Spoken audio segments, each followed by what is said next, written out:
I didn't know much about his capacity, but I think he has done a wonderful job. And our ಹಾಕೊಂಡು ಅವ್ರ challenge ಪ್ರಕಾಶನ ಸ್ವೀಕರಿಸಿದ್ದಾರೆ. ತುಂಬ ಚೆನ್ನಾಗಿ ಮಾಡಿದ್ದಾರೆ ಸಿನಿಮಾನ. And Chandan, we will always be a family. Right?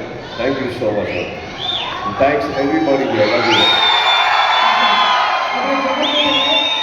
ನಮ್ಮ ಎಲ್ಲ ಅಭಿಮಾನಿಗಳ ಪರವಾಗಿ ಹಾಗೂ ನಮ್ಮ ಅಪ್ಲೋಡ್ ಸಿನಿಮಾ ತಂಡದ ಪರವಾಗಿ ಹ್ಯಾಪಿ ಆನಿವರ್ಸರಿ ಸರ್. ಪ್ರೀತಿಯ ಶುಭಾಶಯಗಳೊಂದಿಗೆ ಚಂದನ್ ಸರ್ ದಯವಿಟ್ಟು ಬರಬೇಕು ಪ್ಲೀಸ್. ದಯವಿಟ್ಟು ಮೊದಲು ಚಪ್ಪಾಳೆಯೊಂದಿಗೆ ಸ್ವಾಗತಿಸಿ ಚಂದನ್ ಸರ್ ಅವರನ್ನ.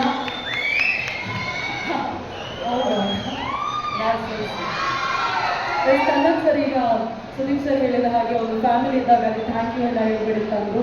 ಅಫ್ಕೋರ್ಸ್ ಪ್ರತಿ ಹೆಜ್ಜೆಯಲ್ಲೂ ಸುದೀಪ್ ಸರ್ ಇದ್ದಾರೆ. ಈಗ ಮಾತಾಡೋದು ಸುದೀಪ್ ಸರ್ ಸಿನಿಮಾ ನೋಡಿದ್ರು ಫಸ್ಟ್ ಅವ್ರಿಗೆ ಆ್ಯಕ್ಚುಲಿ ತೋರಿಸಿಲ್ಲ. Because I wanted Sudeep sir to be my first audience. So ಸ್ವಲ್ಪ ಲೆಂತ್ ಇದ್ದ ಕರೆದ್ರು. And then